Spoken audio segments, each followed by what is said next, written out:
마태복음 11장 1절로 15절 말씀.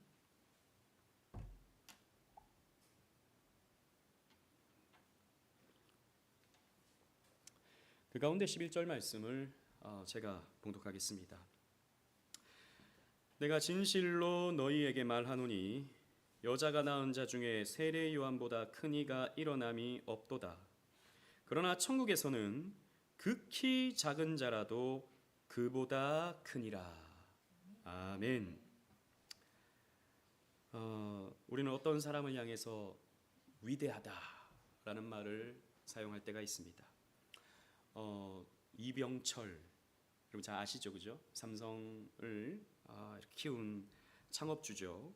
정주영, 이런 사람들을 우리는 위대한 사람, 우리 대한민국을 일군 위대한 일꾼, 이렇게 표현을 합니다. 또 몇몇 대통령들은 이 나라의 발전을 위해서 너무나도 큰 일들을 감당했죠. 위대한 대통령. 또 누구라고 말하면 또 반대하시는 분이 계실까봐 요즘엔 이런 게 민감해요. 별로 중요하지도 않은데 사실. 그런데 위대한 대통령들이 있죠. 또 우리는 여러분 생각해 보십시다. 어떤 사람이 위대할까요? 박사들, 아주 탁월한 박사들, 위대하다고 할 수 있겠죠. 죄송한데 저 제 습으로 좀 바꿔주시면 감사하겠습니다.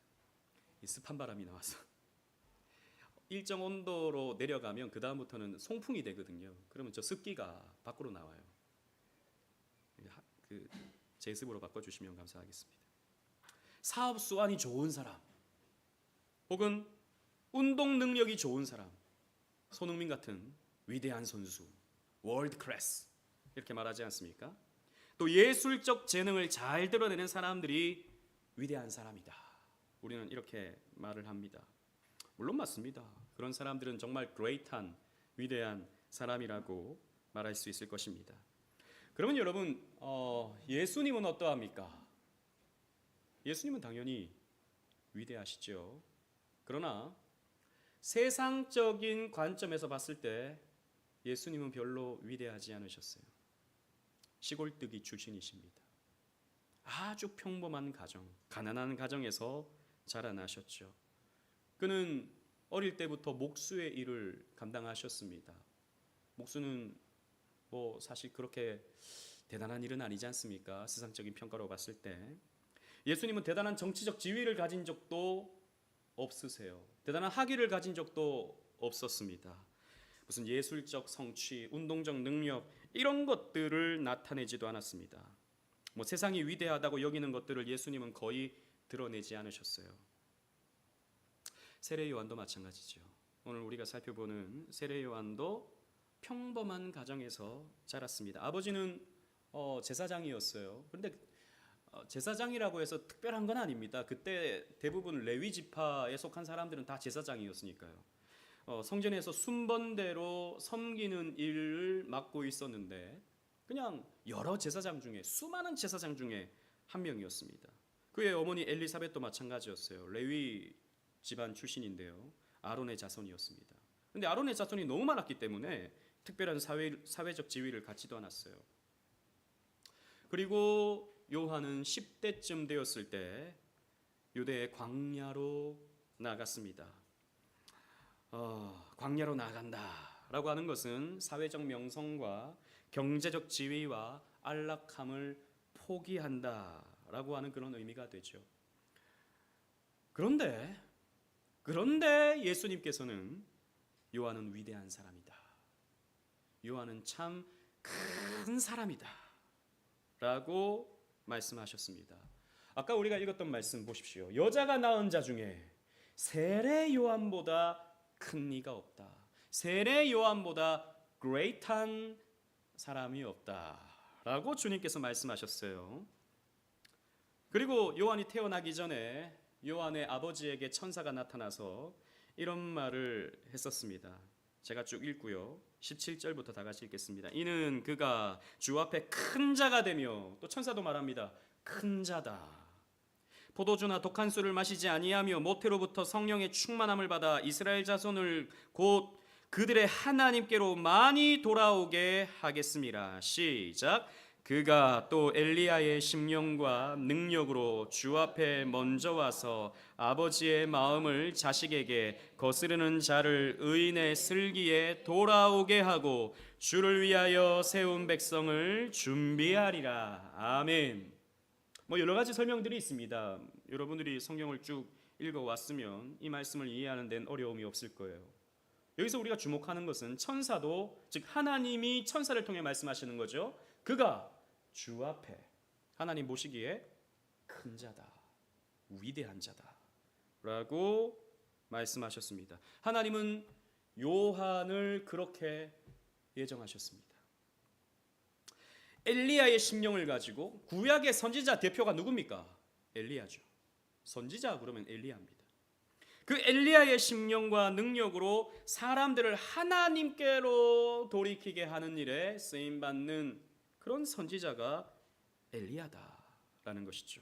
또 요한은요, 여기 있는 말씀처럼 준비하는, 오실 메시아를 준비하는 그런 사역을 감당하도록 예정되어 있었죠.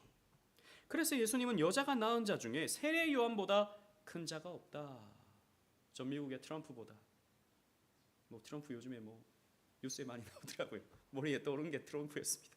바이든보다, 대한민국의 어떤 대통령보다, 그 어떤 기업가보다, 운동선수보다 여자가 낳은 자 중에 세례 요한보다 큰 이가 없다라고 주님께서 말씀하신 것이죠. 여자가 낳은이라는 이런 표현은 구약 시대 때 어떤 표현이냐, 사람의 인성을 언급할 때 사용되는 말이었습니다. 즉 사람 중에서 세례 요한보다 큰 자가 없다. 노아보다도, 아브라함보다도, 이삭보다도, 야곱보다도, 요셉보다도 세례 요한은 위대하다라고 주님께서 말씀을 하셨어요. 그러나 예수님은 앞에서 우리가 살펴본 것처럼 이 말씀을 또 오해할 수도 있어요. 세례 요한보다 큰 이가 일어남이 없도다. 그러나 천국에서는 극히 작은 자라도 그보다 크니라. 즉 이런 말씀인 것이죠. 영적인 세계에서 높임을 받는 것은 이 인간 세계에서 높아지는 것보다 더 크다라는 것을 말씀하시는 거예요. 즉 천국은 영적 세계를 말하는 것이죠. 하나님 나라에서 극히 작은 자라도, 즉 우리는 나중에 완성되는 천국에서 살게 됩니다. 그죠? 우리는 그 영광, 그 위대함을 누리게 돼요. 그런데 천국에서 누리는 그 위대함이 이 땅에서 위대한 자라고 일컬음 받았던 세례 요한보다 더 큰 위대함이다 라고 주님께서 말씀하시는 거예요. 그러니까 사람 중에서는 세례 요한보다 큰 이가 없어요. 그런데 천국 가면 우리가 사실 세례 요한이나 우리나 똑같이 위대해져요. 그러니까 땅에서 위대한 것보다 천국 가서 우리가 위대해지는 것이 더 크다라는 것을 주님께서 말씀하시는 겁니다. 땅에서 세례 요한이 가장 크니다라고 말씀하시는 겁니다. 자, 그렇다면 오늘은 무엇 때문에 예수님께서 세례 요한을 이렇게 위대하게 보는가? 여기에 초점을 맞춰서 함께 말씀을 살펴보도록 하겠습니다. 먼저 요한의 개인적인 특성을 살펴보도록 하겠습니다. 우리 본문 11장 2절 3절, 여러분 오늘 본문은 펴놓으세요. 마태복음 11장은 펴놓으시고 2절 3절을 함께 읽는데 제가 2절을 읽고 3절은 함께 읽겠습니다. 요한이 옥에서 그리스도께서 하신 일을 듣고 제자들을 보내어 시작.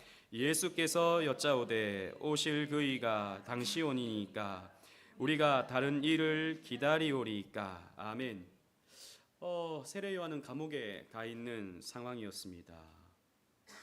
세례 요한은 감옥에서 지금 갇혀 있는 상황 속에서 어떻게 보면 참 절망적인 상황이죠. 그런데 제자로부터 듣는 소문이 있었어요. 제자들이 아마 그 면회를 갔을 거예요. 근데 듣는 소문을 들어보니까 예수님께서 죄인들과 함께 그렇게 먹고 마신대요. 아니, 예수님이 왜 저렇게 먹고 마시지? 세례 요한도 좀 이상했던 겁니다. 좀 이제 메시아로 오셨으니까 뭔가 대단한 사역을 이루어가고 좀 사회를 바꾸어 가시는 이런 모습을 좀 기대했는데 예수님께서 제자들과 함께 친구가 되어서 죄인들과 함께 친구가 되어서 이렇게 지내시니까 요한도 좀 이상했던 겁니다. 그래서 제자들을 보낸 거죠. 한번 알아봐라. 오실 그이가 당신 맞습니까? 세례 요한이요 의심을 한 겁니다. 세례 요한도요 낙심을 한 것이죠. 자기는 지금 감옥에 갇혀서 예수님 오시는 거 준비 열심히 한다고 해서 그 결과가 감옥인데, 예수님은 왔는데 죄인들의 친구가 되어 있어요. 이게 좀 이해가 안 됐던 것이죠. 그러니까 제자들을 보내서 오실 그이 당신 맞습니까? 메시아 당신 맞습니까? 라고 확인하고자 했던 것입니다. 사실 요한이 믿음이 없어서 그런 게 아니에요. 자기가 갖고 있던 생각의 한계 때문에 그렇게 한 것입니다. 어떻게 보면 세례 요한의 실수라고도 할 수 있죠. 여러분, 누구나 여러분 우리는 의심할 수 있습니다. 여러분 의심해 본 적 없으세요? 기도하면 정말 되나? 이런 의심. 기도해봐도 똑같던데, 해도 뭐 그렇고 안 해도 그렇고 똑같던데, 정말 죽으면 천국과 지옥이 있나? 물론 믿습니다 하지만 한번 이렇게 생각이 드는 거죠. 그런가? 정말 그런가? 그러니까 우리는 어떤 확신이 필요해요. 뭔가 그때그때마다 하나님께서 우리에게 주시는 확신들이 필요합니다. 그렇지 않으면요 우리도 세례 요한처럼 헷갈립니다. 왜 안 되지? 왜 이게 이렇게 안 되지? 라고 하는 생각이 들 수 있다는 것이죠. 세례 요한도 넘어졌다는 것입니다. 하지만 세례 요한 그 넘어짐에서 극복했죠. 그 의심을 극복했습니다. 제자들의 말을 듣고 그 예수님께서 하시는 말씀을 듣고 세례 요한은 확신을 가졌어요. 아, 그렇구나. 내가 헛된 것을 구했구나. 내 머릿속에 있는 메시아상을 그분에게 요구했구나. 그분의 뜻이 내 뜻이 돼야 되는데 내 뜻이 그분의 뜻이 되길 바랬구나 라고 하는 생각을 했던 것이죠. 여러분, 누구나 넘어질 수 있어요. 누구나 시험 들 수 있어요. 누구나 실수할 수 있습니다. 누구나 의심할 수 있어요. 그러나 우리는 극복해야 됩니다. 극복하는 자가 큰 자가 되는 거예요. 여러분, 저는 야구를 요즘에도 자주 보는데요. 야구 선수들, 축구 선수도 마찬가지예요. 축구 선수들을 지도하는 감독들 있잖아요. 코치들. 그런 프로팀 같은 경우를 보면요, 유명한 선수 출신의 감독이 잘 없습니다. 우리가 그 이름 들어보면 잘 모르는 사람들이에요. 뭐 1등하는 야구 프로야구 1등하는 그런 팀의 감독 보면요, 저 사람은 선수 때 뭐 했지? 저는 어릴 때부터 쭉 야구를 봤거든요. 근데 저 사람은 뭐 했지? 이런 생각이 드는 경우가 많아요. 여러분, 손흥민 같은 선수는요 사실 감독하기가 쉽지 않아요. 왜냐? 못하는 선수들 이해가 안 돼요. 야, 이거 그냥 발로 차면 골 들어가는데 너 왜 못해? 이렇게 되는 거죠. 근데 못했던 선수는, 선수 때 못했던 선수는 엄청 연구를 하는 겁니다. 이때는 어떻게 차야 되고, 이때는 어떻게 뛰어가야 되고, 어떻게 패스를 줘야 되고, 어떻게 패스를 받아야 되고, 이런 연구를 너무너무 많이 해야 되는 거예요. 근데 잘하는 선수는요, 그게 몸이 그냥 따라가는 거예요. 몸이 그냥 따라서 움직이는 거예요. 설명할 수가 없습니다. 그냥 하면 되지 뭐, 그냥 차면 되지 뭐, 그냥 치면 되지 뭐 그렇게 어려워, 이렇게 하는 거죠. 그런데 제가 가만히 보면 그렇더라고요. 위대한 감독이 되려면 선수 때 그런 어려움을 겪어봤던, 정말 그런 슬럼프를 겪어봤던, 그런 힘겨움을 겪어봤던 사람들이 잘하게 되더라라는 것입니다. 여러분, 마찬가지예요. 우리는 넘어져 봐야 됩니다. 한편으로 우리는 실수를 해봐야 돼요. 실수를 두려워하지 마십시오. 누구나 실수할 수 있어요. 연약함을 두려워하지 마십시오. 누구나 연약해질 수 있어요. 세례 요한도 그랬다면.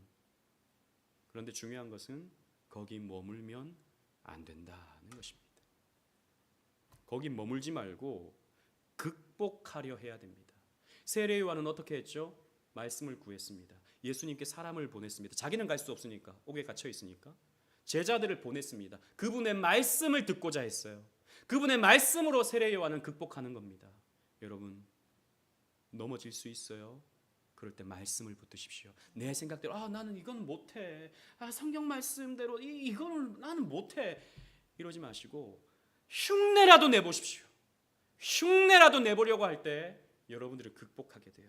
하나님께서 극복하게 하시는 겁니다. 내가 극복하는 게 아니라 하나님이 극복하게 해 주시는 것입니다. 그런데 넘어져 보지 못한 사람은요, 교만한 거예요. 넘어져 보지 못한, 의심해 보지 못한 사람들은요, 교만합니다. 왜 그거 못 믿어? 그냥 믿으면 되는 거지. 그냥 하면 되는 거지. 왜 그렇게 못해? 그냥 사랑하면 되는 거지. 왜 그렇게 못해? 이런 말하는 사람은 사랑하면 못하는 사람이에요, 사실. 사랑이 얼마나 어려운 건지 사랑을 해보려고 노력하면 알아요. 그렇잖아요. 교만해집니다. 넘어지지 않은 사람은 교만해져요. 그래서 세례 요한은요, 넘어져봤고 의심해봤고 극복해보는 겸손한 믿음의 사람이 될 수 있었던 것입니다. 두 번째로, 요한의 개인적 특성 두 번째로 진리에 대한 확고함이 있었습니다. 마태복음 11장 7절 말씀 우리 다 같이 한번 읽어볼까요? 마태복음 11장 7절 말씀입니다. 본문을 다 같이 읽겠습니다. 시작. 그들이 떠나매 예수께서 무리에게 요한에 대하여 말씀하시되 너희가 무엇을 보려고 광야에 나갔더냐? 바람에 흔들리는 갈대냐? 제자들은 이제 돌아갔습니다. 세례 요한의 제자들은 돌아갔어요. 그러면서 남아있는 다른 제자들에게 세례 요한이 의심했네? 세례 요한도 흔들렸네? 이런 의구심을 갖는 사람들에게 예수님께서 오히려 세례 요한을 변론해 줍니다. 너희가 무엇을 보려고 광야에 나갔더냐? 광야에는 세례 요한이 있었던 곳이거든요. 그런데 세례 요한만 있는 게 아니라 광야에는 그 요단강 주변에 갈대가 이렇게 무성히 자라 있습니다. 갈대는 우리가 잘 아는 것처럼 바람에 불면 이렇게 흔들흔들거리는 것이죠. 너희가 무엇을 보려고 광야에 나갔더냐? 바람에 흔들리는 갈대냐? 라고 이렇게 물으시는 것은 세례 요한이 전한 말씀이 불확실하거나 흔들린 적이 있었더냐라고 말씀하시는 거예요. 즉 세례 요한은 흔들림 없는 고든 사람이었다라고 하는 것을 예수님께서 말씀하시는 것입니다. 세례 요한은 그 어떤 반대에도 자신의 결심을 굽히지 않았다는 것을 예수님은 너무나도 잘 알고 있었어요. 그러니까 일순간 세례 요한도 헷갈려서 제자들을 보냈지만 그의 심지가 얼마나 굳은 사람인지 예수님께서 알고 계셨다는 것입니다. 여러분, 성경을 보면 예수님께서 이 세례 요한이 바리새인들, 서기관들, 심지어 헤롯 왕에게도 얼마나 직설을 잘하는 사람인지 우리는 발견할 수 있죠. 바리새인 서기관들에게는 이렇게 말했습니다. 마태복음 3장 7절 말씀 제가 한번 읽어보도록 하겠습니다. 요한이 많은 바리새인들과 사두개인들이 세례 베푸는 대로 오는 것을 보고 이르되, 다 같이 한번 읽겠습니다. 시작. 독사의 자식들아, 누가 너희를 가르쳐 임박한 진노를 피하라 하더냐. 아멘. 오늘 새벽에도 예수님께서 바리새인들에게 화했을진저 라고 말씀하셨는데 세례 요한도 보통이 아니었습니다. 당시의 기득권은, 당시에 힘 있는 사람들은 바리새인들이었습니다. 서기관들이었어요. 그런데도 세례 요한은 직설을 합니다. 이 독사의 자식들아, 누가 너희를 가르쳐 임박한 진노를 피하라 하더냐. 하나님의 진노가 너희들에게 떨어질 건데, 이렇게 세례 요한은요 강하게 말씀을 전했습니다. 사람 눈치 보지 않았어요. 사람의 어떤 평가에 의식하지 않았습니다. 필라델피아를 건설한 신대륙 개척자 윌리엄 펜은 이렇게 말했습니다. 모든 사람이 반대한다 해도 옳은 것은 옳은 것이고 모든 사람이 찬성한다 해도 그른 것은 그른 것이다. 아주 심지가 확고한 사람 윌리엄 펜이었죠. 근데 세례 요한도 못지않았습니다. 아니, 원조인 것이죠. 이렇게 진리에 있어서는, 말씀 전함에 있어서는 단호한 사람, 진리에 대해서는 확고한 사람이 세례 요한이었습니다. 이런 사람이 하나님 보시기에 큰 자다라는 거죠. 요즘에는 워낙 사람들이 인권이라든지 또 인격이라든지 배려, 요즘 배려가 너무 넘쳐나가지고 사람에 대해서 뭐랄까요? 죄를 지적하는 것이 너무 힘든, 연약한 문제에 대해서 지적하는 것이 너무 힘든 시대가 됐어요. 목사로서 그러니까 뭐 어떤 특별한 죄가 아니라 뭐 우리 교회를 두고 하는 말은 아닙니다만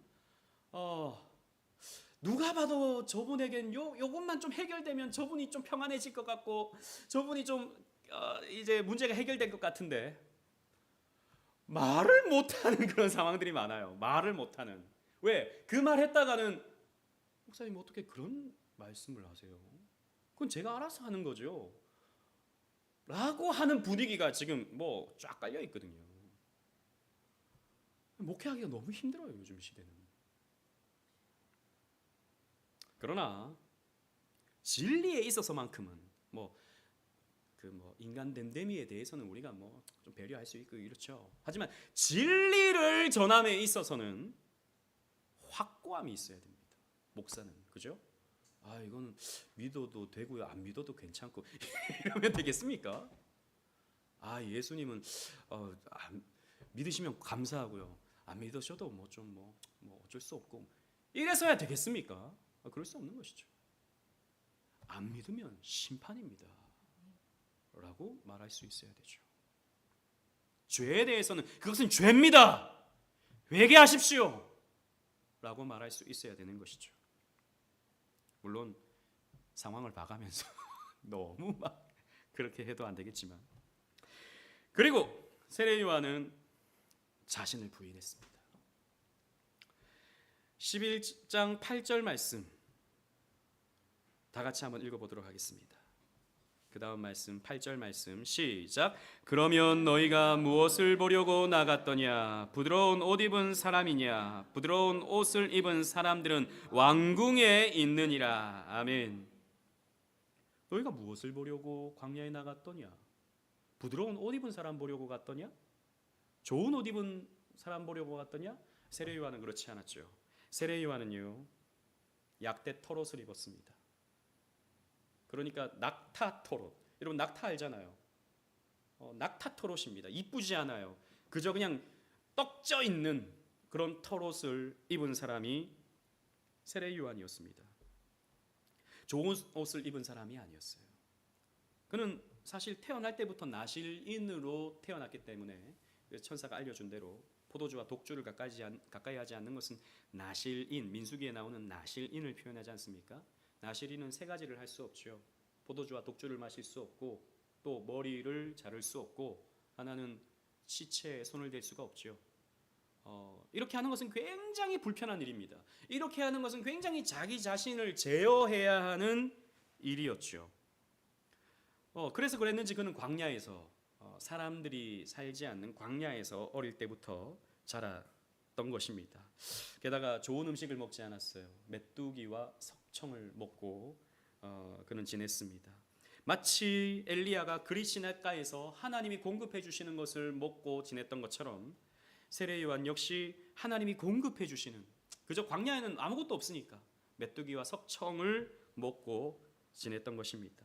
좋은 옷, 멋진 생활, 자기 만족, 이런 것을 추구하던 당시 종교 지도자들과는 완전히 다른 것을 추구했던 것이죠. 요한은 세상의 유혹과 즐거움에 매료되지 않았습니다. 오히려 그런 종교의 허울을 쓰고 세상 즐거움을 즐기고 있는 종교 지도자들에게 호된 질책을 했던 것이죠. 세례 요한은 자기를 부인하는 삶을 살았습니다. 선지자로서 검소하게 자기 절제를 하며 그렇게 사역을 감당했었죠. 여러분 그렇습니다. 말씀을 전하는 자들은 절제해야 됩니다. 물론 말씀을 전하는 자들 절제해야 되니까 가난하게, 무조건 가난하게 살아야 되고 없이 살아야 되고 좋은 옷 입으면 안 되고 목사님은 좋은 차 타면 안 되고, 저는 그렇게 생각하지 않습니다. 필요한 만큼 있는 게 중요하죠. 하지만 너무 화려하게, 너무 부유하게 사역자가 그렇게 사는 것은 또 바람직하지 않다고 생각합니다. 적당하게 성도들 평균에 맞추어서 자기 절제를 해야 되는 것이죠. 자기 욕심을 내려놔야 되는 것입니다. 그게 주를 따르는 사람이지. 온갖 좋은 걸로 다 치장되어 있으면서 주를 따른다? 아닌 것 같아요. 오늘날 한국교회 목사님들이 그런 절제가 안 되니까 큰 교회다 보면은 또 워낙 목사님 대우가 좋으니까 목사님 이 정도는 하셔야죠. 이 정도는 하셔야죠. 물론 저는 필요하면 그것도 괜찮다고 생각합니다. 하지만 그게 너무 오바가 되어서 문제가 된다면 너무나 덕이 안 되는 것이죠. 이 세례 요한은 그리스도만 높였어요. 자기는 죽이고 그리스도만 높였습니다. 처음에 요한을 따르던 사람들이 굉장히 많았습니다. 세례 요한은 당시 어떻게 보면 센세이션을 일으켰죠. 그전에는 말씀을 전하는 선지자가 없는 400년 동안 없는 상황이었는데 세례 요한은 회개의 복음을 선포함으로써 많은 사람들에게 주목을 받았고 많은 제자들이 세례 요한을 따랐습니다. 그런데 예수님이 등장한 거죠. 예수님이 등장하니까 사람들이 예수님을 따르기 시작합니다. 그때 세례 요한이 뭐라고 말하죠? 요한복음 3장 30절입니다. 다 같이 읽겠습니다. 시작. 그는 흥하여야 하겠고 나는 쇠하여야 하리라 하니라. 아멘. 그는 흥해야겠고 나는 쇠해야 할 것이다.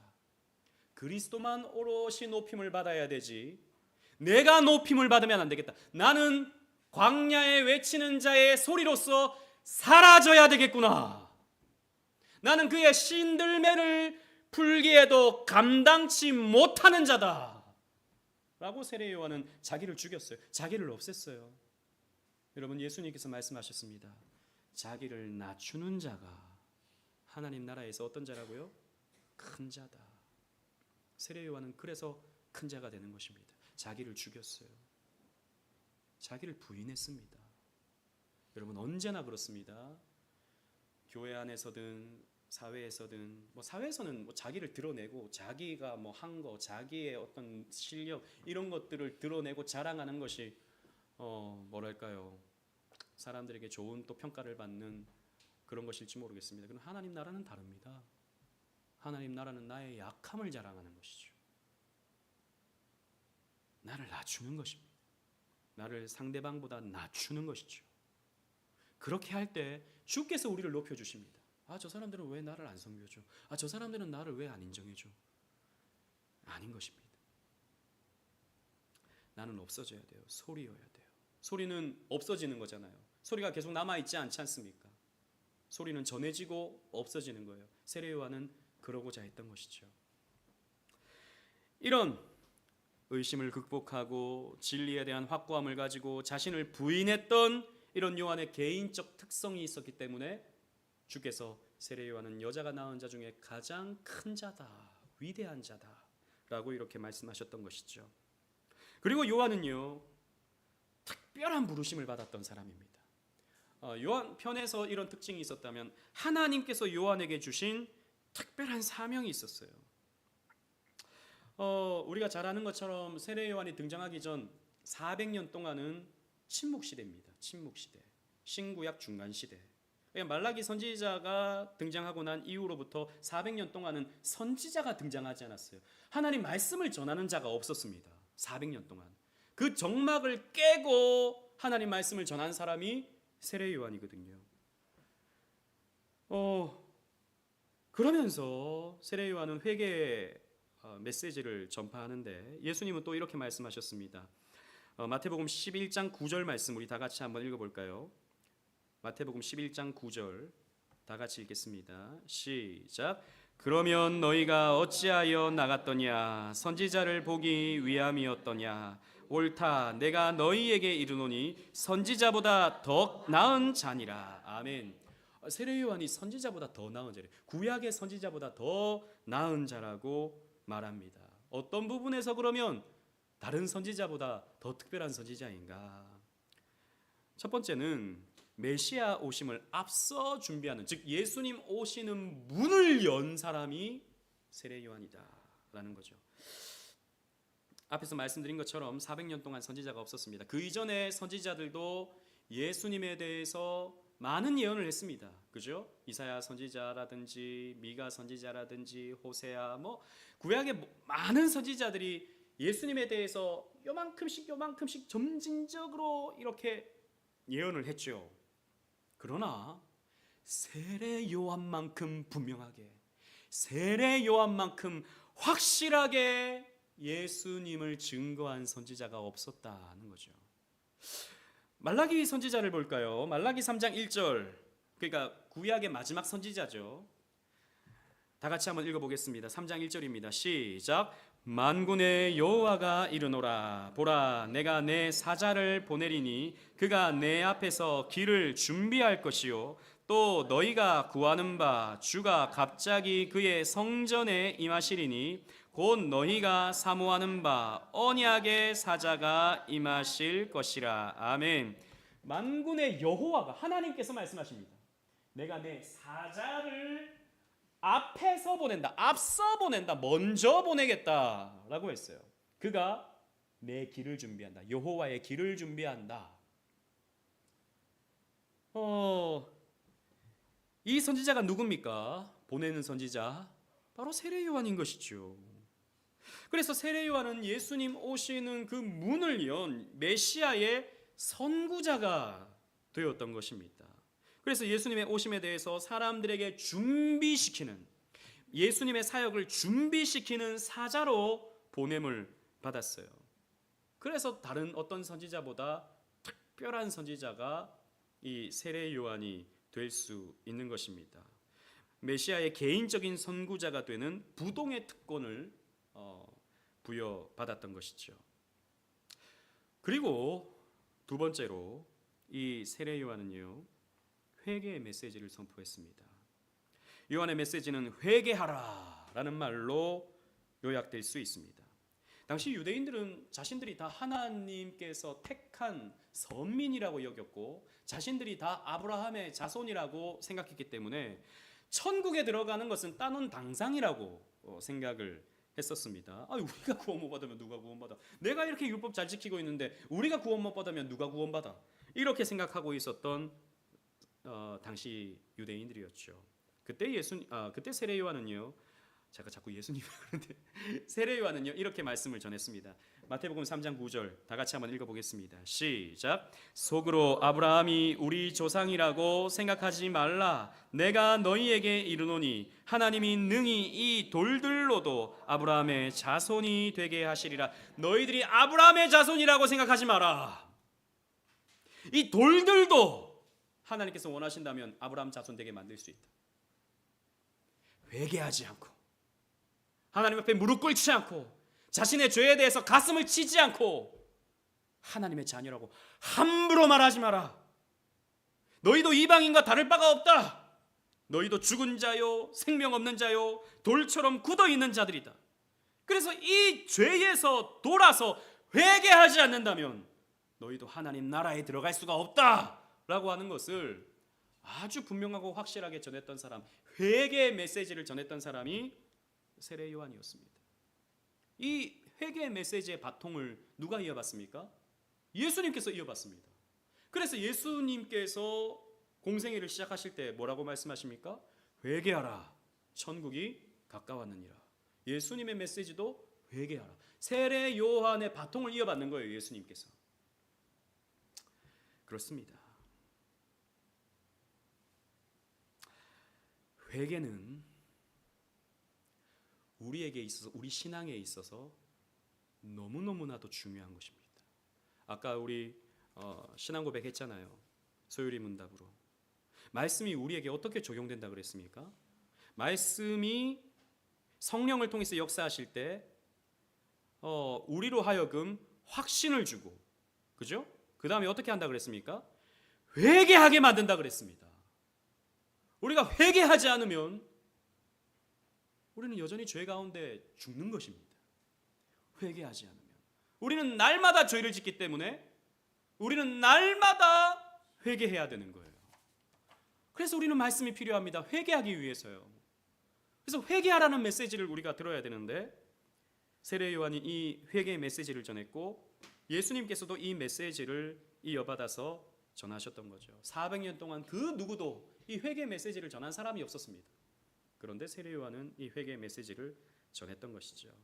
이런 요한의 사명은 이사야 선지자도 예언을 해놓았습니다. 이사야 40장 3절 다 같이 한번 읽겠습니다. 시작. 외치는 자의 소리여 이르되 너희는 광야에서 여호와의 길을 예비하라. 사막에서 우리 하나님의 대로를 평탄하게 하라. 아멘. 보십시오. 외치는 자의 소리. 세례 요한이 자기를 소리라 그랬거든요. 이 말씀은 분명히 세례 요한에 대한 예언입니다. 여호와의 길을 예비하는 자. 그런데 당시에 이런 고대 사회에서 왕이 어떤 마을에 순시를 가려면 전령관들이 먼저 그 마을에 들어갑니다. 그래서 왕이 오는 그 길을 준비해 놔야 되는 거예요. 바위를 치우고 구멍을 메우고 마차가 갈 수 있게 쓰레기를 안 보게 치우고 이게 다 정리가 되면 이제 왕이 오신다, 백성들아 준비하라 라고 해서 왕이 올 때 대대적인 환영을 하는 것이 고대 사회의 모습이었습니다. 요한의 임무가 바로 전령관의 임무였다는 것이죠. 그래서 세례 요한은 무엇을 한 것입니까? 전령관이 했던 것처럼 치워야 되는 거예요. 뭘 치웁니까? 죄를 치워야 되는 거예요. 구멍을 메워야 되는 거예요. 구멍난 부분에 말씀으로 메우고 은혜로 메워야 되는 거예요. 장애물을 깨끗하게 해야 되는 것입니다. 여러분, 하나님의 길은 회개의 길로, 죄에서 의로움으로 돌아서게 하고 구부러져 있는 도덕적 영적 길을 곧게 펴야 되는 거예요. 그래서 이사야 40장 3절 4절도 보시면 제가 4절을 읽고 5절 다 같이 읽겠습니다. 골짜기마다 도두어지며 산마다 언덕마다 낮아지며 고르지 아니한 곳이 평탄하게 되며 험한 곳이 평지가 될 것이요. 시작. 여호와의 영광이 나타나고 모든 육체가 그것을 함께 보리라. 이는 여호와의 입이 말씀하셨느니라. 아멘. 그래서 세례 요한은요 그 길을 펴는 겁니다. 그래서 여호와의 영광이 임하도록, 그 여호와의 영광의 현현이 누구십니까? 예수 그리스도. 그래서 예수 그리스도를 볼 때 하나님의 영광이 나타나는 거예요. 우리도 마찬가지입니다. 우리도 회개해야 돼요. 근데 여러분, 회개라는 말을 오해하지 마세요. 우리가 무슨 죄를 지어서 회개할 게 있다. 물론 그것도 회개해야 되죠. 우리 날마다 죄를 지으니까. 근데 최근에 여러분 시간 되시면 참 요즘에 재밌는 유튜브 영상을 하나 봤어요.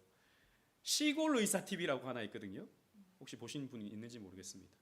제가 그분의 영상을 우연히 봤는데 자꾸 추천에 뜨길래, 그분이 자신이 저 거창인가 거기서 의사, 시골 의사인데 이분이 예수를 믿는 분이에요. 그래서 자기가 저하고 나이가 비슷한 것 같아요 보니까. 근데 이분이 어떻게 예수님을 믿게 됐는가 이걸 간증을 하는데, 이분이 원래 무명 유튜버였다가 그 간증해가지고 확 떴어요. 근데 그분이 고등학교 때 동네 형 따라서, 학교 형 따라서 부흥회를 갔답니다. 부흥회를. 자기도 모태신앙이고 뭐 어릴 때부터 신앙생활을 쭉 했는데, 근데 말씀을 듣는 중에 어떤 느낌이 들었냐 하면 내가 죄인이구나 라고 하는 생각이 들었대요.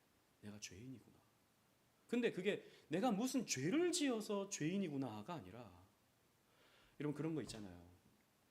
너무 깨끗한 데 있으면, 너무 정결한 데 있으면 내가 더럽다는 느낌이 드는, 내가 좀 어둡다는 느낌이 드는 그런 느낌 있잖아요.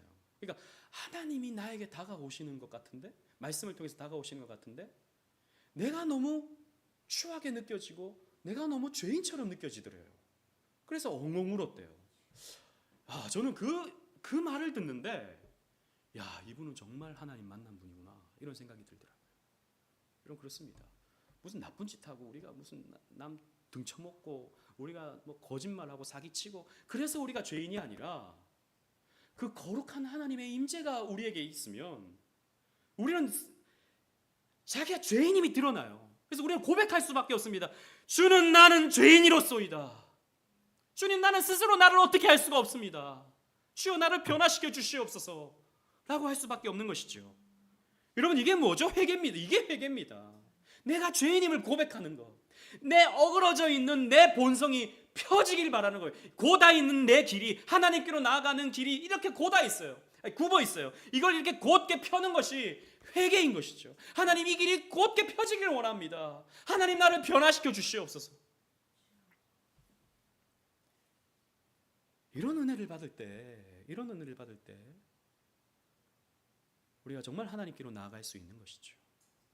그 사명을 세례 요한이 감당했다는 것입니다. 그리고 세례를 베풀었습니다. 세 번째로, 레위인들은 정결 의식을 가지고 있었습니다. 나갔다 들어올 때마다 손 씻고 발 씻고 머리를 씻죠. 이건 뭐냐?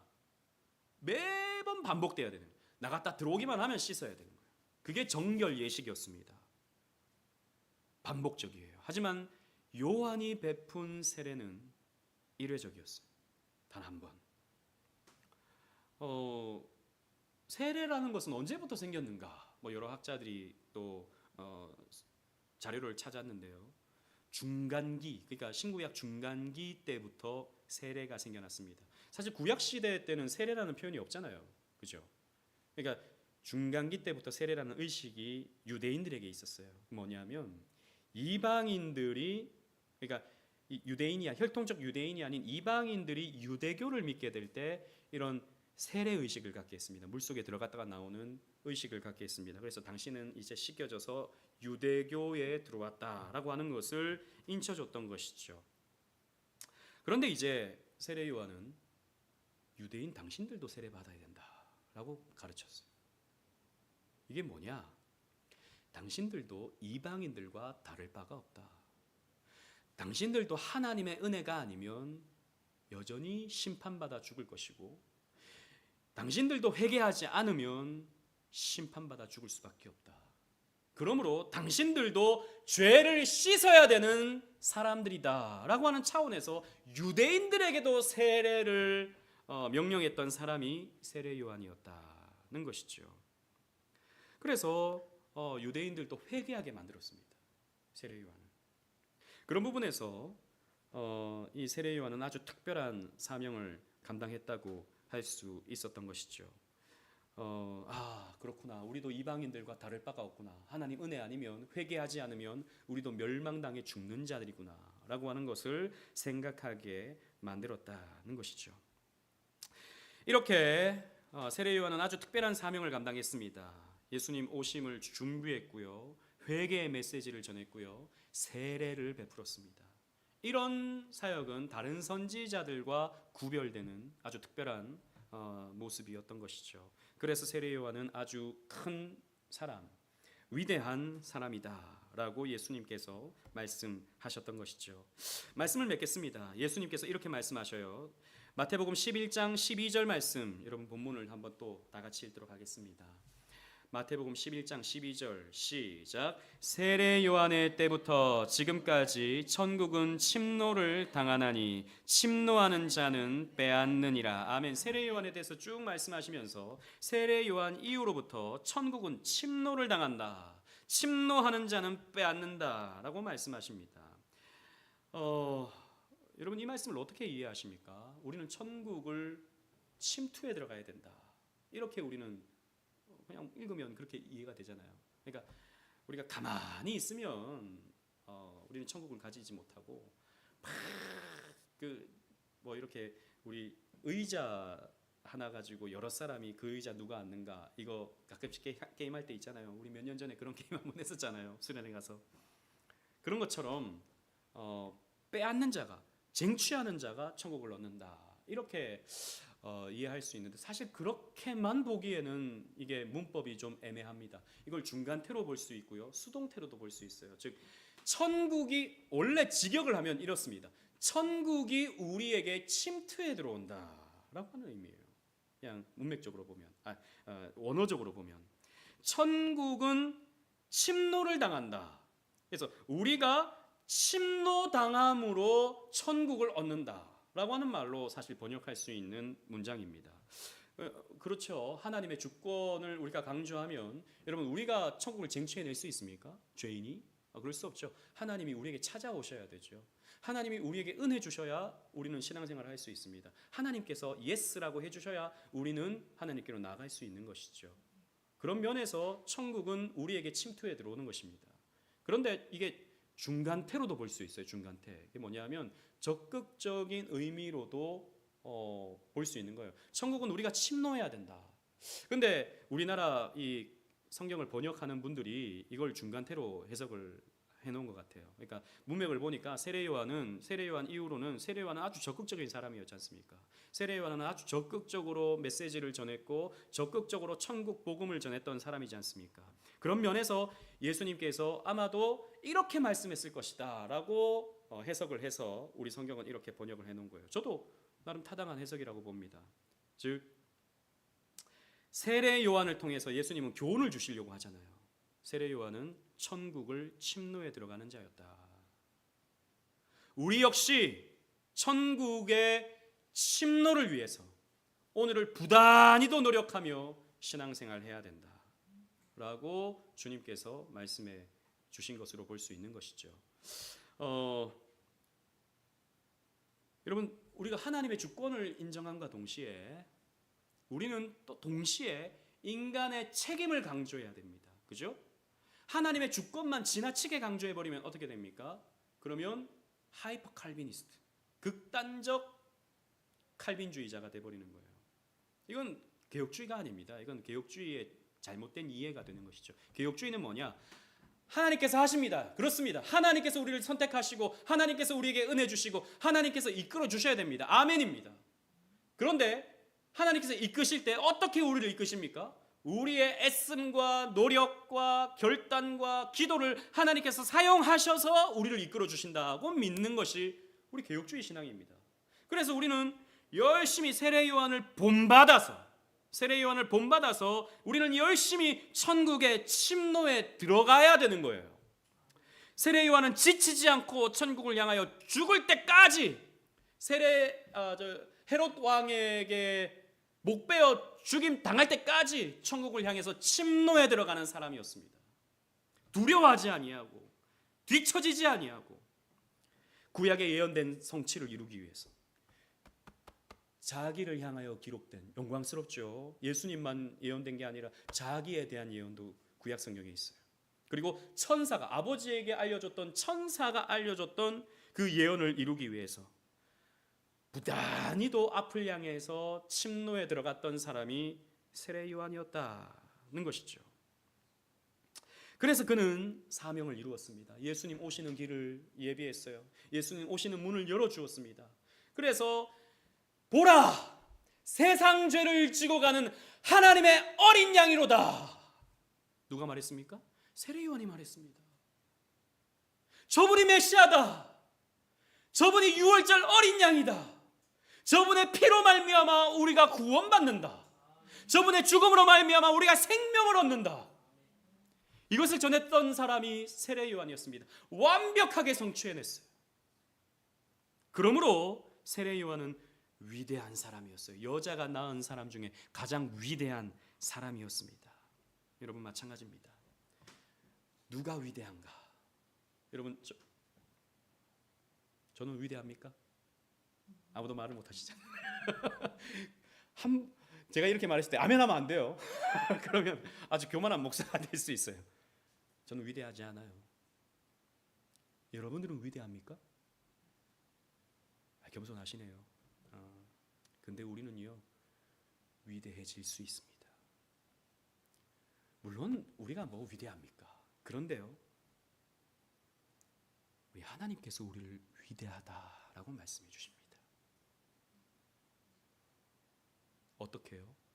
우리가 하나님의 뜻을 이루려 할 때, 내게 주어진 사명 충실히 감당하려 할 때, 사람들이 인정해 주시든 인정해 주지 않든 사람들의 눈을 의식하지 않고 내게 주신 사명 묵묵히 감당하려 할 때, 그래서 다른 사람의 칭찬과 다른 사람의 존경 따위를 의식하지 아니하고 내가 하나님 보시기에 정직하게, 하나님 보시기에 신실하게 오늘의 기도의 사명, 오늘의 헌신의 사명, 오늘의 예배의 사명 감당하려 할 때 주께서 말씀해 주시는 거예요. 너는 위대하단다.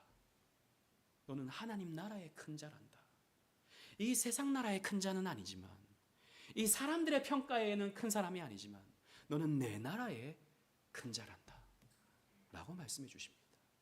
여러분, 이 평가를 받으십시오. 사람에게 받으려 하지 마시고 주께 이런 평가를 받으려고 애를 쓰십시오.